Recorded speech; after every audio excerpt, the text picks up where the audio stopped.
अधिकारी जो है इतना बेशरम हो चुका है कि वो अभी भी झूठे आंकड़े दिखा रहा है। सड़कें टूटी पड़ी है, पाइप जो है खूटियों पे टंगे हैं, टंकियां चू रही हैं, टंकियां अधूरी पड़ी हुई हैं। जब काम अधूरा है तो ये 100% 421 गांव में कैसे हो गया? आपने जो है पब्लिक प्लेस पे इस तरह से मंत्री का काफिला रोका और मंत्री जी को ये भी आरोप लगे कि बंधक बनाया गया। रास्ते में रोकना क्या गलत है? मंत्री जी को किस बात की फीस है या प्रॉब्लम है? अगर ये अनुशासनहीनता है तो यही अनुशासनहीनता करने के लिए ही विधायक बना हूँ। बुंदेलखंड की प्यास, यूपी की राजनीति सियासत के अंदर की बात एक बार फिर सुर्खियों में है। हमारे साथ चरखारी विधायक मौजूद हैं जो विगत पिछले महीने कुछ मामलों को लेकर मंत्री स्वतंत्र देव सिंह के खिलाफ गंभीर आरोप लगाए। इन्हीं सब मुद्दों पर चर्चा करने के लिए हमारे साथ विधायक जी हैं जिससे इन सब कई अहम मुद्दों पर सवाल उठेंगे। विधायक जी, जिस मामले को लेकर आप लोगों ने मंत्री स्वतंत्र देव सिंह और विभाग पर गंभीर आरोप लगाए, उस पर कितना समाधान हुआ? आरोप नहीं लगाए थे, हमने जो अधूरे काम पड़े हुए हैं उनके बारे में बताया था। आरोप नहीं है। हमारी सरकार बहुत अच्छी योजना लेकर आई। हमारे देश के प्रधानमंत्री जी ने बहुत अच्छी योजना लाई कि हर घर में नल लगवाने की। गांव में कौन सोचता था कि हर घर में नल लगेगा?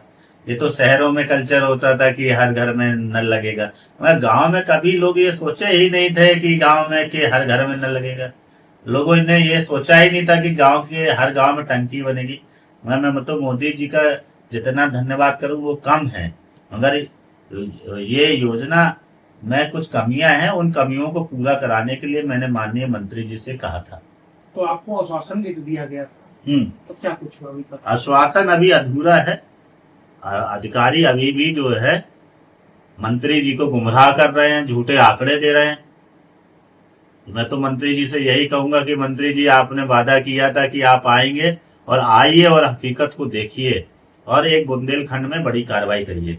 कार्रवाई अभी 26 अधिकारियों के ऊपर हुई है, ये विभाग ने माना है, आपने भी माना है। फिर बुंदेलखंड में भी जो कमी है उसको भी पूर्ण कराने का कष्ट करें। आपने भी कहा था कि बुंदेलखंड के क्षेत्र में और आपके क्षेत्र में भी जो है गांव-गांव तक जल पानी भी पहुंचे हैं, सड़कें टूटी हैं, तो अभी की वर्तमान हालात और स्थिति क्या है? हालात देखिए, कागजी देखना है कि हकीकत देखना है? हकीकत वाला चाहिए कि कागज वाला चाहिए? कागज में क्या है और हकीकत में क्या है? देखिए, कागज में तो अगर आपको देखना है तो गूगल पर जाइए, नमामि गंगे की वेबसाइट को खोलिए, उसमें जो है इस तरीके से लिखकर आएगा आपको जल जीवन मिशन। ये देख लीजिए, जल जीवन मिशन में 18 नंबर टेबल आप खोलेंगे तो उत्तर प्रदेश के अंदर कहां कहां पर किस किस जनपद में कहां कहां पे कितना काम चल रहा है वो सब समीक्षा बैठक की रिपोर्ट पड़ी है। हर जनपद वासी देख सकता है उसके जिले में कहां पर कितना काम चल रहा है। मैं ये आपको अपने यहाँ का दिखा रहा हूँ आंकड़ा। ये देखिए, 427 गांव में काम चल रहा है और 421 गांव में ये 100% पूर्ण बता रहे हैं। और जबकि आपने अभी टेलीविजन पे आप सब लोगों ने दिखाया, आप लोग गाँव में गए, आपने खुद देखा कि नहीं देखा कि सड़कें टूटी पड़ी है, पाइप जो खूटियों पे टंगे हैं, टंकियां चू रही हैं, टंकियां अधूरी पड़ी हुई हैं। जब काम अधूरा है तो ये 100% 421 गांव में कैसे हो गया? ये कल का है, ये कल का गूगल से मैंने निकाला, उनकी वेबसाइट से। ये कल की रिपोर्ट है, प्रोग्रेस रिपोर्ट। तो इस बात की जानकारी तो मंत्री को भी होगी, आपको भी, क्योंकि गांव गांव गली गली वो क्षेत्र का दौरा भी कर रहे हैं, तो फिर ऐसे इस तरह की आंकड़े क्यों पेश किए जा रहे हैं? आप भी करते हो, मंत्री जी भी करते हैं, हम भी करते हैं। गांव आप लोगों ने भी सब दिखाया, एक 15 दिनों तक दिखाया। उत्तर प्रदेश की जनता ने भी अपने अपने गांव की जो है लाइव लोकेशन लगाकर जो है जीपीएस, क्या बोलते हैं, जीपीएस लाइव लोकेशन से स्क्रीनशॉट वीडियो बना बना के डाले हैं, सबने दिखाया, लगातार लोग दिखा रहे हैं। मगर अधिकारी जो है इतना बेशरम हो चुका है कि वो अभी भी झूठे आंकड़े दिखा रहा है। सर, सत्ता तो आपकी है और आपने भी जो है इस तरीके की आवाज उठाई, तो क्यों नहीं सुनवाई हो रही है? क्या चल रहा है अंदर? किसका इसका जो है सिस्टम में बैठा हुआ है जो इस चीज को एक्शन नहीं ले रहा है? इसके तो आप लोग भी खुलासे करते हो, स्टिंग ऑपरेशन चलाते हैं मीडिया वाले। कर लीजिए ना स्टिंग ऑपरेशन, इन विभाग की लापरवाही का कारण क्या है? स्टिंग ऑपरेशन चलाइए, आप लोग स्टिंग ऑपरेशन करिए। बहुत से चैनल जो है स्टिंग ऑपरेशन करते हैं, इसका भी स्टिंग ऑपरेशन होना चाहिए। SIT जांच होनी चाहिए, जांच हो, और जो भी जांच में पाया जाए उस हिसाब से कार्रवाई हो, कार्रवाई के बाद काम हो। हम सब जो है जनता की सेवा के लिए, जनता के काम कराने के लिए, मैं कोई अपने काम के लिए बोल रहा हूं क्या? इसमें मेरा कहीं से कोई हित है क्या व्यक्तिगत? आप लोग लगातार यही सवाल पूछ रहे, विधायक जी अगर आपकी पार्टी ने आपके ऊपर कार्रवाई की तो? मैं फिर भी लड़ रहा हूं जनता के लिए, गांव के लिए, काम को पूरा कराने के लिए। आप अभी फिर पूछ रहे हो कि आप ही की सरकार है। भाई मेरी सरकार है। तो मंत्री जी को तो इस पर खुलकर ही सामने आना चाहिए, उन अधिकारियों के खिलाफ एक्शन और कार्रवाई करानी चाहिए। मैं भी तो यही कह रहा हूँ, तो आकर देखें, बात करें, मुझसे बात करें। अब बात ही नहीं करना चाहते हैं, बात ही नहीं करेंगे, फोन नहीं करेंगे मुझे, तो काम आगे कैसे पता चलेगा? तो किस बात की टीस है? आपस में क्यों बातचीत नहीं हो रही? मैं नहीं समझ पा रहा हूं भाई कि मंत्री जी को किस बात की टीस है या प्रॉब्लम है। भाई 2 महीने हो गए हैं, बड़े हैं वो हमसे, उम्र में भी बड़े हैं, राजनीति में भी बड़े हैं, अनुभव भी उनका बड़ा है। तो मैं छोटा हूं, अगर मैं छोटा होके, अगर जो मैं विधायक हूं, मुझे जनता ने चुना है, मैं गांव गांव जाता हूं, मुझे जो दिखता है वही तो बोलूंगा ना। जो जनता मुझे अपनी समस्या दिखाएगी, बताएगी, वही तो मैं अपने मंत्री को बताऊंगा। मंत्री को नहीं बताऊंगा तो किसको बताऊंगा मैं? तो भाई अब उनको समझना है कि वो अपने जनप्रतिनिधि को, अपने पार्टी के पदाधिकारियों को बुलाकर बात करें, उसकी हकीकत जाने, उसके हिसाब से कार्रवाई करें। यही एक अच्छे नेता का कर्तव्य होता है। एक अच्छे नेता का, एक मंत्री का कर्तव्य क्या होना चाहिए?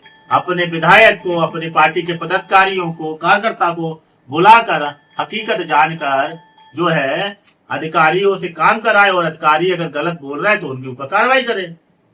यही मंत्री जी का काम होता है ना। वर्तमान स्थिति में अगर बदलाव नहीं होगा तो अगला कदम आपका क्या होगा? क्या वही तेवर देखने को मिलेगा? देखेंगे, उसके बाद क्या करना है देखेंगे। आगे क्या करना होगा जनता के लिए, जन समस्या का समाधान कराने के लिए, समस्या को खत्म करने के लिए क्या करना है, इसके लिए जो कुछ सभी लोग बोलेंगे वो किया जाएगा। जनता जैसा कहेगी, मैं जनप्रतिनिधि हूँ, जनता मुझे चुनती है, जनता के बीच में मैं रहता हूँ, जनता जो मुझसे कहेगी वो मुझे करना पड़ेगा। जो मेरी पार्टी मुझसे कहेगी वो मैं करूंगा, जो जनता कहेगी वो मैं करूंगा। तो पार्टी ने तो कहा कि भाई अनुशासनहीनता जो है उस तरीके के रहने चाहिए। आपने जो है पब्लिक प्लेस पे इस तरह से मंत्री का काफिला रोका और मंत्री जी को ये भी आरोप लगे कि बंधक बनाया गया। ये कहाँ तक वादी रहा सही है? रास्ते में रोकना क्या गलत है? मुझे रास्ते में नहीं रोका जाता क्या? मैं गांव में जाता हूँ, जनता मुझे रास्ते में नहीं रोकती क्या? मेरा कार्यकर्ता मुझे नहीं रोक कर दिखाता है कि विधायक जी देखो यहाँ की सड़क नहीं बनी है? मेरा भी तो कार्यकर्ता मुझे दिखाता, मेरा बूथ अध्यक्ष जब मैं गांव में जाता हूँ तो मेरा भी बूथ अध्यक्ष मुझे रोककर जो दिखाता है कि ये देखिए विधायक जी ये सड़क टूटी पड़ी है। तो अधूरा काम दिखाना अनुशासनहीनता है, अधूरे काम को बताना अनुशासनहीनता है, अधिकारियों की शिकायत करना अनुशासनहीनता है। अगर ये अनुशासनहीनता है तो यही अनुशासनहीनता करने के लिए ही विधायक बनाऊं। जन समस्या बताने के लिए ही विधायक बनाऊं।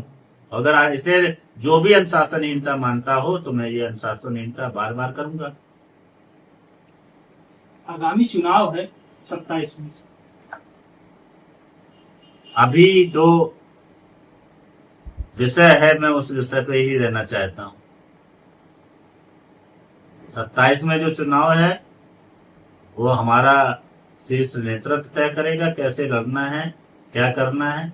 हम लोग उनका आज्ञा का अच्छा सा पालन करेंगे और पार्टी को फिर से सत्ता में लाने का काम करेंगे। आपको नहीं लगता आपके तेवर को विपक्ष फायदा उठा रहा है? वो लगातार इस बात का आरोप लगाते हैं और इस बात का सवाल करते हैं कि भारतीय जनता पार्टी में कहीं मंत्री लड़ रहे हैं आपस में, तो कहीं विधायक लड़ रहे हैं। जनता के काम होंगे तो जनता भारतीय जनता पार्टी को ही वोट देगी। जनता के जब हम लोग काम कराएंगे तभी तो जनता पार्टी को ही तो वोट देगी। जब मैं जिन समस्याओं को उठा रहा हूं, जब वो काम हो जाएंगे तो वो किसको वोट देंगे? भारतीय जनता पार्टी को ही तो वोट देंगे ना। तो जो काम कराएगा वोट भी तो उसी को मिलेगा। जो पार्टी काम पूरा करा लेगी वोट तो उसी पार्टी को ही मिलेगा ना। कैसे अखिलेश यादव जी को, समाजवादी पार्टी को, बसपा को, कांग्रेस को वोट मिल जाएगा? और जब काम नहीं होंगे तो जरूर उन्हें वोट मिल सकते हैं, और काम पूरे हो जाएंगे तो भारतीय जनता पार्टी की ही जिंदाबाद के नारे लगते हैं और लगते रह जाएंगे। तो आंकड़ों में तो काम पूरे हो गए हैं ना। आंकड़ों में जो लिखित आंकड़े हैं उसमें तो काम पूरे हो गए हैं ना। हकीकत दिखाना मेरा काम है। जनप्रतिनिधि इसलिए चुना जाता है कि वो अधिकारियों से काम कराए, उनके झूठे आंकड़ों को जनता के सामने लाए और उनके खिलाफ कार्रवाई कराए। तो ये थे विधायक हमारे साथ जिन्होंने सारे सवालों पर बेबाकी से जवाब दिया। ब्यूरो रिपोर्ट, सैम टीवी, सूरत के साथ डीके त्रिपाठी। सब्सक्राइब करें साम टीवी, क्योंकि हम आ गए हैं अब आपके बीच। दिखाएंगे सत्ता के वादों और अपराधियों के एक एक कारनामे की हकीकत। और हाँ, अगर आपके पास भी हो कोई ऐसी खबर तो कमेंट करके हमें बताएं, क्योंकि बिना डर और दबाव के हम दिखाते हैं हर एक खबर डंके की चोट पर।